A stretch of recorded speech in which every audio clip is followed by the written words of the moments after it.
इस वीडियो में दो प्रमुख प्रश्नों के उत्तर हैं। पहला ये कि प्री और मेंस दोनों के मध्य समय का प्रबंधन कैसे हो इतने मुश्किल समय में, और दूसरा गौरव सर द्वारा ये बताया गया है कि उनका अंतिम चयन क्यों नहीं हुआ इस बार सिविल सेवा के एग्जाम में, जबकि वो इंटरव्यू चरण तक पहुंचे थे। तो ध्यान से आप लोग दोनों वीडियो देखिए। 11 मिनट के आसपास का ये वीडियो है और इसे समझने का प्रयास कीजिए। देखिए, यहाँ पे लक्ष्मी मैम द्वारा प्रश्न पूछा गया था कि वो दिन में 5 से 7 आंसर लिख पा रही हैं, दिन में 5 से 7 आंसर राइटिंग की प्रैक्टिस कर रही हैं, और 2 जो हम लोग असृजन कार्यक्रम है उसका भी प्रैक्टिस कर रही हैं। लेकिन इसके अलावा वो और कुछ नहीं पढ़ पाती हैं जब वो 5-7 आंसर लिखती हैं। तो इसका सोल्यूशन रमन सर द्वारा कैसे टाइम टेबल को मैनेज किया जाए, किस तरीके से किया जाए, तो वो रमन सर के द्वारा इसको दिया जा रहा है। तो आप इसको एक बात ध्यान से सुनेंगे। जैसे देखिए मैम, आपको चीजें समझनी पड़ेगी यहाँ पे। टाइम मैनेजमेंट बहुत जरूरी है यहाँ पे, ठीक है। टाइम मैनेजमेंट क्या है ना कि हम लोग क्या समझते हैं कि टाइम मैनेजमेंट मतलब कोई फालतू चीज है, ठीक है, और हम लोग नहीं करेंगे तो भी सब ठीक हो जाएगा। तो ऐसा नहीं करना है। टाइम मैनेजमेंट का यहाँ यूज करिए आप लोग, और इसीलिए मैंने पहले ही बताया है कि आप लोग एटलीस्ट एक डेली का टाइम टेबल बनाइए, डेली का, वीकली का, मंथली का, कि आपको करना क्या है। जैसे कि आप, ठीक है, आंसर राइटिंग कर रही हैं, 7-8 प्रश्न आप डेली लिख रही हैं, ठीक है, अच्छी बात है, बहुत अच्छी बात है। लेकिन जैसे मानिए अब दिक्कत क्या होगी कि आप मानिए प्रीलिम्स की तैयारी नहीं कर रही हैं यहाँ पर, तो यहाँ पर आपको प्रीलिम्स में दिक्कत आ सकती है। तो आपको, और एक बात समझिएगा कि हर व्यक्ति की जिंदगी में 24 घंटे ही होते हैं एक दिन में, ठीक है। तो उस 24 घंटे के अंदर ही आपको अपना समय एडजस्ट करना है, ठीक है। मानिए आपके पास 8 घंटा पढ़ने को मिल रहा है, तो आप 2 घंटा आंसर राइटिंग कर रही हैं, 2 घंटा प्रीलिम्स की तैयारी कर रही हैं, 2 घंटा करंट अफेयर्स पढ़ रही हैं, 2 घंटा आप ऑप्शनल देख रही हैं। उसको फिक्स करना है कि तो इससे ज्यादा नहीं। हाँ, मतलब आप समझ रही हैं। आप पहले पेन पेपर लीजिए, एक कागज निकालिए, वहां पर लिखिए कि सुबह 6 बजे उठ करके मुझे करंट अफेयर्स पढ़ना है, कि 7 बजे मुझे क्या करना है, कि मुझे कब जॉब पर जाना है, मुझे कब क्या करना है, ठीक है। तो ये आपको एक बार जब नोट करेंगे ना, नोट करने में टाइम जाएगा, ऑब्वियसली आप नोट करेंगे तो आधा घंटा लगेगा टाइम टेबल बनाने में। बट वो आपका, देखिए एक बात और समझिएगा कि मैं साइंस का स्टूडेंट हूं, तो मैं आपको साइंस के टर्म में समझाता हूँ चीजों को, कि एक वेक्टर क्वांटिटी होती है, ठीक है। वेक्टर क्वांटिटी क्या होती है कि उसका मैग्नीट्यूड भी होता है, मतलब उसमें एक वैल्यू भी होती है और एक दिशा होती है। तो हम लोगों को सिर्फ मेहनत नहीं करना है, ठीक है, हम लोगों को एक डायरेक्शन में मेहनत करना है, एक स्पेसिफिक डायरेक्शन में मेहनत करना है कि हम अपना जो गोल है वहां तक पहुंच सकें, ठीक है। तो उसके लिए आप करिए क्या कि टाइम टेबल बनाइए। पहले आप आंसर राइटिंग करिए, बहुत अच्छी बात है, बट बाकी पोर्शन जो आपके हैं, जैसे प्रीलिम्स, आप टेस्ट तो देती है प्रीलिम्स का, तक मुझे आइडिया है, ठीक है, डेली दे रही है मैम। हाँ, मैं प्रीलिम्स का टेस्ट दे रही हूं, मैं भी देख रहा हूं, ठीक है।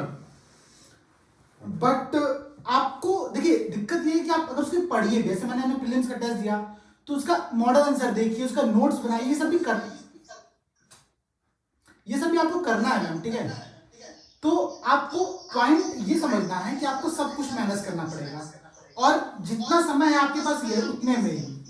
आप कोई बहाना नहीं दे सकते हैं कि मेरे पास कम समय मिल रहा है या फिर मेरे पास 5 ही घंटे मिल रहा है। माइक नहीं बंद होगा, ठीक है, तो ईयरफोन लगाना पड़ेगा।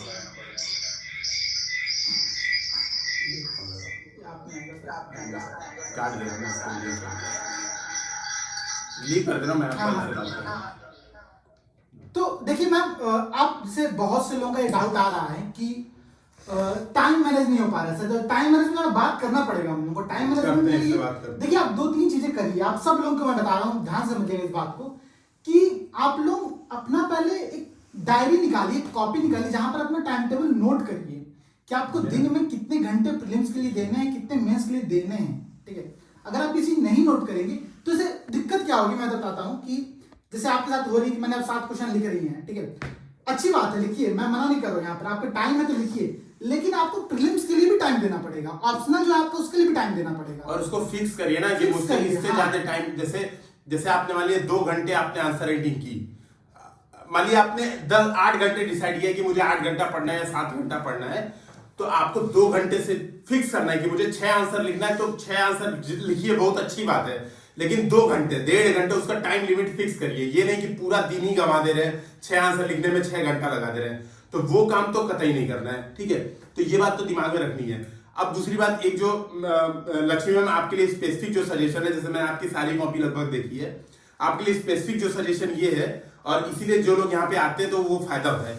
आपको क्या करना है, देखिए आपका कंटेंट अब बहुत अच्छा हो गया। जैसे मैं आपके अगर डे 1 से तुलना करूं अभी की कॉपी का, तो आपके कंटेंट में मतलब बहुत हाई लेवल का इंप्रूवमेंट है, कंटेंट का लेवल तो बहुत ज्यादा सुधरा है आपके में। अभी जो एक कमी जो ये रह गई है, अभी कमी रह गई है कि वाक्य विन्यास सही नहीं हो रहा है। जैसे अचानक से स्टेटमेंट टूट जा रहा है आपको स्टेटमेंट, और ये मैंने कमेंट हर मतलब जितनी कॉपी चेक की हम लोग ने सब में कमेंट किया है, आप उसको भी पढ़िएगा।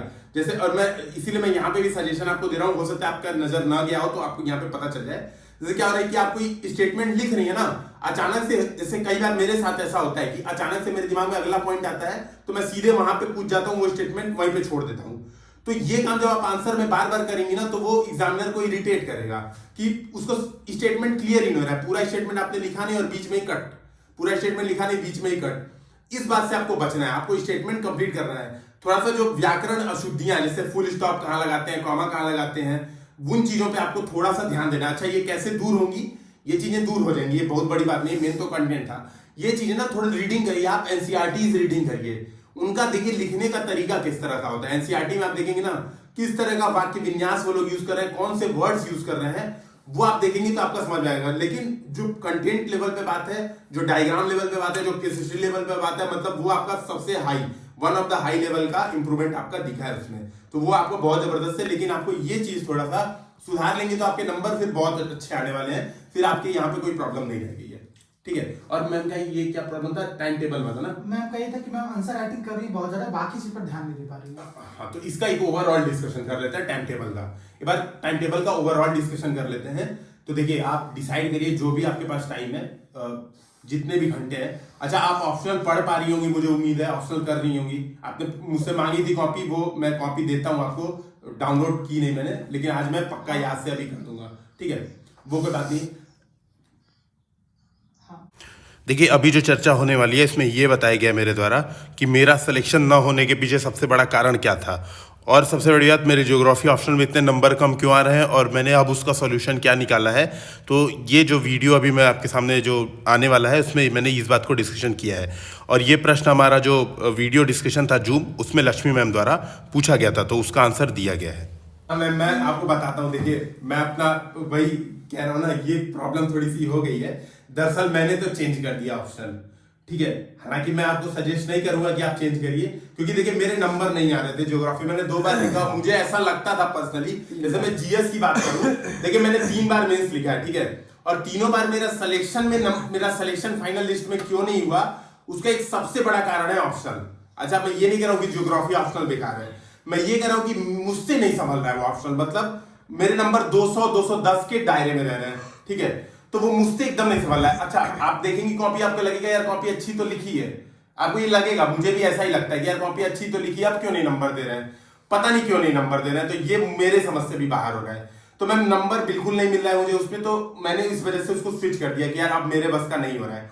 लेकिन जैसे ऑप्शनल के मैं आपको सजेशन ये दूंगा, आपको टॉपर्स कॉपी देखनी है, बहुत अच्छी बात है, आपको इंग्लिश के टॉपर की भी कॉपी देखनी पड़ेगी, वो हिंदी के टॉपर से आपकी काम नहीं चलेगी। तो मैं आपको जो इंग्लिश का जो कंटेंट होगा ना, मैं वो आपको मुहैया करा दूंगा, जो इंग्लिश की कॉपी होगी मॉडल आंसर के साथ, मैं वो आपको आज वो दे दूंगा।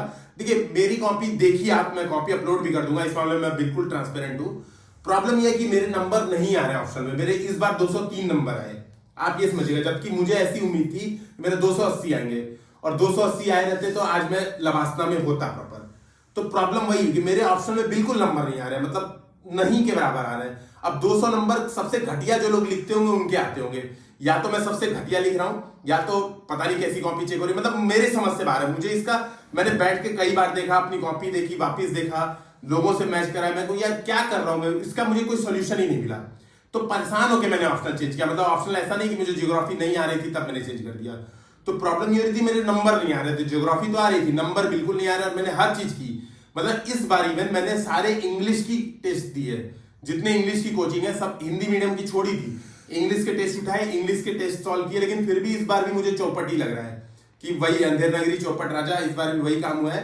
तो बजरंग बली के हाथ में ही है जो हो सकता है, ठीक है।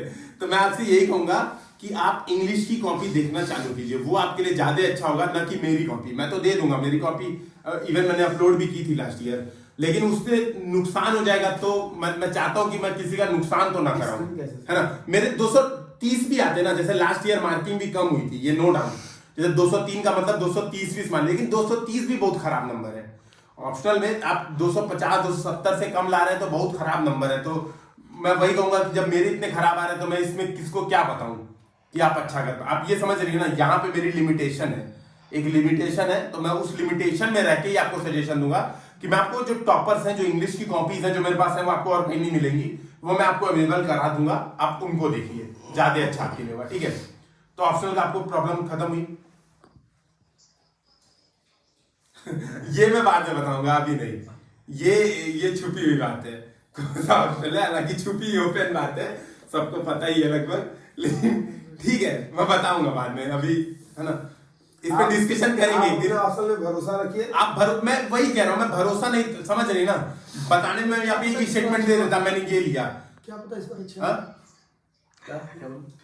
मैम टेंशन हो रही है उनको। हाँ मैं समझ रहा हूँ मैम, देखिए टेंशन मैम हो रही है ना, अच्छी बात भी है, आप समझिए ना, आप टेंशन, ये अच्छी चीज का टेंशन है, क्यों, सिलेक्शन आपको चाहिए ना। तो मान लीजिए आप सिलेक्शन की बात कर रही हैं और आपके नंबर ही नहीं आ रहे हैं ऑप्शनल में, तो सिलेक्शन तो ऐसे ही रुक जाएगा। तो ये तो अच्छी चीज की टेंशन है, इसमें नो डाउट, लेकिन आप एक बार लिखिए तो, आप एक बार देखिए तो कि आपने लिया है, क्या पता, मैं वही कह रहा हूँ ना, मेरे आप में डिफरेंस है, क्या पता जो मैं नहीं कर पा रहा हूँ वो आप कर दिखाएं, ये समझिएगा, मतलब आप अपने पर भरोसा रखिए। हाँ आप ये करिए, आप जो आंसर लिख रहे हैं ना ज्योग्राफी का, कुछ आंसर मुझे भेजिए, मैं देख के ये बता दूंगा कि मुझसे घटिया लिखा गया है कि मुझसे अच्छा लिखा गया है, ये काम मैं जरूर कर दूंगा। ठीक है, ये काम मैं आपकी हेल्प कर दूंगा, बिल्कुल ये काम हो जाएगा, डन। यहाँ पे ग्रुप में मैसेज भी आ गया कि आपका ऑप्शनल क्या है। मैसेज आ गया ना, वो मुझे पता ही था, Discuss हो रहा है। ये चीजें आई जाएंगी।